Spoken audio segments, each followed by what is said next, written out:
Good morning, dear student. Today I am sending you some special question answers of your chapter 3 of civics. जो questions आपको पिछले वाले sir यानी कि हमारे तालान सर ने आपको जो करा दिए हैं स्टूडेंट, उन क्वेश्चंस को आप छोड़ देंगे और नेक्स्ट क्वेश्चंस आप इसमें से चूज कर लेंगे। पहला इसमें दिया है what are the basic ideals of the democracy solution. इसका आंसर आपको दिया है the basic ideals of democracy are participation of the citizen in the government decision making, the need for the government to have the consent of its citizen in all major issues taken by it। इसका जो आपको अगर answer कर लिया तो आप कर लें। इसका मतलब क्या है कि डेमोक्रेसी में क्या होता है, जो participation of the their citizens, उसके सिटीजन्स का पार्टिसिपेशन होना चाहिए, यानी कि गवर्नमेंट जो है जनता के द्वारा बनाई जानी चाहिए और जनता के लिए होनी चाहिए, जनता के पर्पज से बननी चाहिए। तो ये इसके आइडियल्स हैं, ये आप इसको नोट कर सकते हैं। दूसरा क्वेश्चन है आपका what is the purpose of A parliament. Parliament का क्या पर्पज है? अच्छा, पार्लियामेंट का आपको बताया होगा सर ने कि पार्लियामेंट का मेन रोल क्या है, to make the rule and regulation and to amend the rule and regulation according to the constitution. ये आपको सर ने बताया होगा कि आप इसको थोड़ा सा देखेंगे। जैसे what purpose are the parliament solution, the parliament enable citizens to the participate in decision making and control the government. Parliament के थ्रू क्या है, ये जो उसके सिटीजन्स को एबल बनाती है कि वो डिसीजन जो भी लिया जाता है कंट्री के लिए या उनके लिए, तो उसमें वो पार्टिसिपेट करते हैं। ये पार्लियामेंट का रोल है इसमें। थोड़ा सा नेक्स्ट देखेंगे। आपका क्वेश्चन है what was the main principle of the Indian constitution. Indian constitution का मेन प्रिंसिपल सिद्धांत क्या है, इसके बारे में दिया गया है। इसमें दिया है the main principle of the Indian constitution was universal adult franchise. ये जो दिया है यूनिवर्सल फ्रेंचाइजी का मतलब है कि right to vote, right to vote, यानी कि पूरे जैसे एक होता है कि 18 ईयर्स का ओल्ड हो जाएगा या 21 ईयर्स का होगा, सभी कंट्रीज में डिफरेंट भी है। मोस्टली 18 ईयर्स को अडल्ट माना जाता है, तो the person can be give the vote, ठीक है, अपने जो रिप्रेजेंटेटिव्स को चुनने में वो वोट दे सकते हैं। तो ये सबका राइट होना चाहिए, प्रिंसिपल है। All adults in free India could vote and participate in decision making, यानी कि सभी जो हैं वो वोट दे सकते हैं और डिसीजन मेकिंग में पार्टिसिपेट कर सकते हैं। नेक्स्ट है आपका how can all the citizen participate in the decision making process of the government. So अभी देखिएगा किस प्रकार से जो सभी लोग जो हैं गवर्नमेंट के, इसमें दिया है how can all the citizen participate in the decision making process of the government solution. अभी गवर्नमेंट में किस प्रकार से कर सकते हैं, इसके लिए कि in a democracy general election are held. अच्छा, डेमोक्रेसी में क्या होते हैं, इलेक्शन होते हैं। इलेक्शन में क्या करते हैं, लोग वोट देते हैं vote. And adult have the right to vote, adult को राइट टू वोट होता है। The citizen elect few people of the representative them in the parliament and parliament is made up of all these representative are known as the members of the parliament, one group from the among these elected group। अच्छा, ये जो लोग जो हैं जब vote देते हैं तो हम कुछ रिप्रेजेंटेटिव चुनते हैं। रिप्रेजेंटेटिव चुनने के बाद में क्या वो पार्लियामेंट फॉर्म करते हैं, और पार्लियामेंट क्या है, हमारे लिए रूल और रेगुलेशन बनाता है, या हमारे कोई ऐसे रूल और रेगुलेशन है जो हमारे लिए ठीक नहीं है उनको अमेंड भी करता है, उनमें सुधार भी करता है। One group from among these elected representative from the government. अब इसमें से जो भी इलेक्टेड गवर्नमेंट है उसमें से क्या है, जो भी एक ग्रुप है इसमें जो मेजोरिटी में होता है, जो क्या होता है मेजोरिटी में होता है, वो क्या है गवर्नमेंट फॉर्म करता है। It is through this representative that citizen take part in the decision making. तो इसमें क्या है, उससे डिसीजन जो लोग हैं इसके द्वारा लोग जो हम लोग आम व्यक्ति हैं जो पार्टिसिपेट करते हैं, रिप्रेजेंटेटिव चुनते हैं, वो गवर्नमेंट बनाते हैं, गवर्नमेंट बनाने के बाद वो हमारे वेलफेयर के लिए काम करते हैं। इसलिए नॉर्मल व्यक्ति एक जो है एक डेमोक्रेसी में डिसीजन मेकिंग में पार्टिसिपेट करता है। नेक्स्ट क्वेश्चन है who design the parliament house in India. अच्छा, पार्लियामेंट हाउस को किसने डिज़ाइन किया था इंडिया में, ये देखना। Who design the parliament house, इसका solution the parliament house in India was designed by the British architect Herbert Baker. इसका नाम नोट कर लेना, आप कभी भी कंपटीशन में भी पूछा जा सकता है, नॉर्मली वैसे भी पूछा जा सकता है। तो हर्बर्ट बेकर ने उसको डिज़ाइन किया था पार्लियामेंट को, इंडियन पार्लियामेंट को। नेक्स्ट है व्हाट इज़ एन ईवीएम। अच्छा, अब आप देखिए जब आप वोट डालने जाते हैं, अभी तो नहीं जाते हैं, आपके पेरेंट्स जाते हैं वोट डालने, जो भी अडल्ट लोग हैं, तो वहाँ पर अब पहले क्या था, बैलेट पेपर चलता था। क्या चलता था आपका, पहले बैलेट पेपर चलता था। लेकिन अभी क्या है, बैलेट पेपर नहीं है, अभी बैलेट पेपर नहीं, अभी क्या एक मशीन है। मशीन में क्या इस तरीके से मशीन बना दी जाती है, आपको पता होगा कि एक तरफ तो उसमें क्या हो गए, मेंबर के नाम लिख देते हैं और उनका साइन होता है इधर, ये मेंबर का नाम या पार्टी का जो भी है, और यहाँ पर साइन होता है। तो उसमें जब मशीन होती है इस तरीके से, जब मशीन आपको मिलेगी वहाँ पर मशीन होती है, तो वहाँ पर हम ऐसे टिक का निशान कर देते हैं और उसके बाद में क्या है, वोट चली जाती है। तो इसे उसकी फुल फॉर्म है, आपकी ईवीएम मशीन की फुल फॉर्म बता देते हैं हम आपको, इसमें दिया हुआ है, देखिए, an EVM is a electronic voting machine. Electronic voting machine यानी कि एक वोटिंग मशीन है, लेकिन वो इलेक्ट्रिक पर्पज से यानी कि इलेक्ट्रिसिटी से चलती है। Used for the election in India. Indian voting machines used to be price system with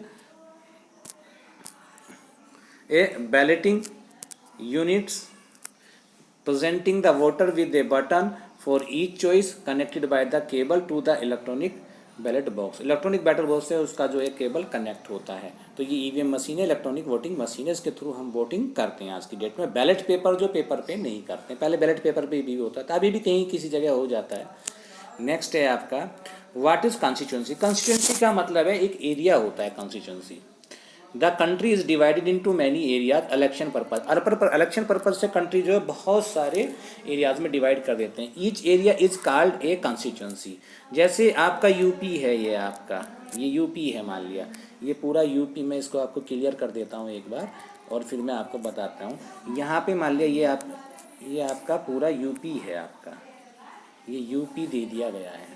तो यूपी में क्या एक ही व्यक्ति तो पूरी सब जगह काम नहीं करेगा, तो उसमें क्या मान लिया इसके यूपी के हमने 80 पार्ट बना दिए इस तरीके से, 80 पार्ट बना दिए इस तरीके से, 80 या 245 जितना है। तो एक कॉन्स्टिट्यूशन में एक रिप्रेजेंटेटिव होगा, एक रिप्रेजेंटेटिव होगा, ठीक है। तो इस प्रकार से कॉन्स्टिट्यूंसी क्या है, एक एरिया है। कॉन्स्टिट्यूंसी क्या है, एक एरिया है। उसमें क्या करते हैं इलेक्शन पर्पज से, ताकि छोटा छोटा एक व्यक्ति सबको नहीं संभाल सकता, तो उसके लिए each area is called a constituency. A representative is elected from each constituency to be serve in a legislative body. जो रिप्रेजेंटेटिव होता है वो हमारे जो कानून बनाने वाली जो एक बॉडी होती है, कानूनी बॉडी होती है, उसमें वो काम करता है। नेक्स्ट है आपका mention the two houses of parliament. आपको पता ही है पार्लियामेंट के दो हाउसेज कौन कौन से हैं, इसमें दिया गया है। द टू हाउसेज आपको पता है, एक राज्यसभा है और एक आपका लोकसभा है। और आपको अगर पार्लियामेंट के फॉर्मेशन की बात करें तो पार्लियामेंट 3 चीज़ों से बनता है। पहला क्या है आपका राज्यसभा, दूसरा लोकसभा, और इसमें आपका एक प्रेसिडेंट और निकाल जाते हैं प्रेसिडेंट। इन तीनों से आपका पार्लियामेंट बनता है। अगर हाउस की बात करते हैं तो 2 हाउसेज होते हैं, इसको थोड़ा सा देखिएगा, ठीक है। नेक्स्ट क्वेश्चन है आपका write a brief note on the Rajya Sabha and the Lok Sabha. इस पर आपको ब्रीफ नोट लिखना है, राज्यसभा और लोकसभा पे। तो राज्यसभा तो हमने बता दिया आपको, ये अपर हाउस होता है, primary as a representative the states of India in the parliament. There are 233 elected members plus 12 members are nominated by the. इसमें 233 मेंबर्स तो इलेक्टेड होते हैं जो हम लोग करते हैं, 12 जो मेंबर्स हैं that is nominated by the president. The members of Rajya Sabha are elected by the elected members of legislative assembly in various state. जो लेजिस्लेटिव असेंबली में जो वेरियस स्टेट से चुनकर आते हैं उनको इसमें लिया जाता है। और एक चीज़ बता दें, ये कभी डिसॉल्व नहीं होती, राज्यसभा कभी भंग नहीं होती है। इसमें क्या हर दूसरे साल जो 1/3 मेंबर इसके रिटायर्ड हो जाते हैं और उसकी जगह दूसरे आ जाते हैं। जो एमएलसी चुन के जाते हैं यहाँ पर, जो आपके जो स्टेट से जाते हैं वो मोस्टली राज्यसभा में पार्टिसिपेट करते हैं। The Rajya Sabha plays an important role for the reviewing and the altering the laws initiated by the Lok Sabha. अच्छा, इसमें एक चीज़ बता दें, लोकसभा जो कानून और नियम बनाती है उसको रिवाइज करने में और उसको लागू करवाने में राज्यसभा का भी रोल है, क्योंकि दोनों से जब पास होगा तभी ये काम होगा। आगे देखते हैं इसमें लोकसभा को देखते हैं। Lok Sabha, the Lok Sabha known as the house of the क्या है people with a total member of 543। इसमें टोटल मेंबर है 543। इसको थोड़ा सा ध्यान देख लेंगे। बिल्कुल, प्रेजेंटेड बाय द स्पीकर करता है। The country is divided 540 Lok Sabha constituency during a Lok Sabha election. People from different political parties stand for the election. आपको पता ही है लोकसभा में बहुत समय से होता, सर ने बताया भी होगा आपको। इसमें एमपीज बनते हैं और एमपी जो फिर वहाँ पर जाते हैं। तो ये थोड़ा सा नेक्स्ट है what are the 3 major duties of the parliament, parliament के 3 मेजर ड्यूटीज दी हुई है। द 3 मेजर ड्यूटीज आपको दिया हुआ है इसमें। पहला दिया हुआ है to select the national government, second है to control guide and information, inform and government and law making, क्या आपका लॉ मेकिंग।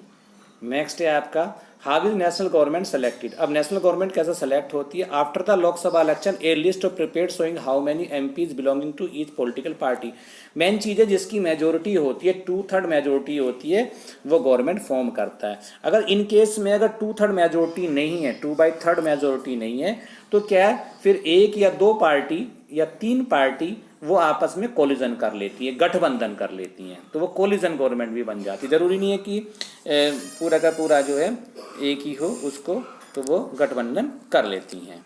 इसमें नेक्स्ट दीजिएगा each political party have election, political party which has be majority MPs will be, majority की बात की थी हमने कि मेजोरिटी में होना चाहिए एमपीज की, और party should be take 272 seats, total seat का 2/3 आप देख लीजिएगा, इतनी सीट आपको चाहिए लोकसभा के लिए और राज्य। अब आगे आ जाइएगा what is question hour in parliament, ये बहुत इंपॉर्टेंट आता है। क्वेश्चन आवर क्या है पार्लियामेंट में, ये देखना। The first hour of every sitting during a parliament session is called the question hour, जब पार्लियामेंट शुरू होता है तो उसका पहला जो फर्स्ट आवर जो है वो आपका क्या कहलाता है, क्वेश्चन आवर कहलाता है।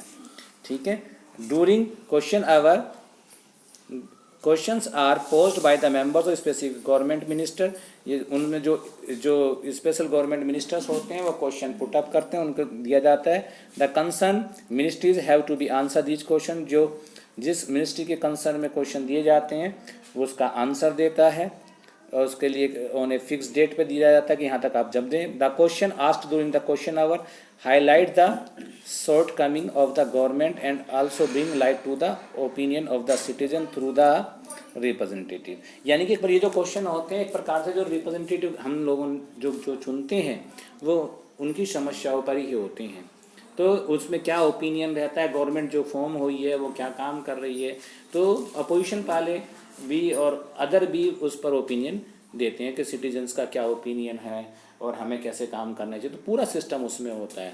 The question hours help parliament to control the executive का मतलब जो गवर्नमेंट है, क्वेश्चन जब पुटअप होते हैं गवर्नमेंट पे तो वो उसको कंट्रोल भी करता है, क्योंकि जनता का ओपिनियन होता है वो, जो रिप्रेजेंटेटिव जनता के। लास्ट क्वेश्चन है आपका write a brief note on the members of the parliament, members जो है पार्लियामेंट पे ब्रीफ नोट लिखना है। The members of parliament are from the different background, many members are from rural areas and from regional party group, and the people are not understand so far are being to elected to parliament today, they are more number of people from the Dalit and the background। अब इसमें जो इस question में क्या समझाया हुआ कि किस पर, देखिए क्वेश्चन ढंग से समझिएगा आप। Right a brief note on the member of parliament, member of parliament में क्या दिया गया कि अभी जितने मेंबर होते हैं 543 हैं या 233 में, तो उसमें एक रेशियो बनाया हुआ रिजर्वेशन का, SC ST का इतना रिजर्वेशन है, पूना पैक्ट के तहत ही हो गया था वो, तो उसमें सब बताया कि सब उसी के रेशियो के अनुसार इसमें मेंबर्स सेलेक्ट होते हैं। तो डियर स्टूडेंट ये आपके क्वेश्चंस हैं, इनमें जो क्वेश्चंस आपने कर लिए हैं प्लीज़ उनको ना करें, और जो नहीं किए हैं आप उनको कर लें। Thank you, have a nice day.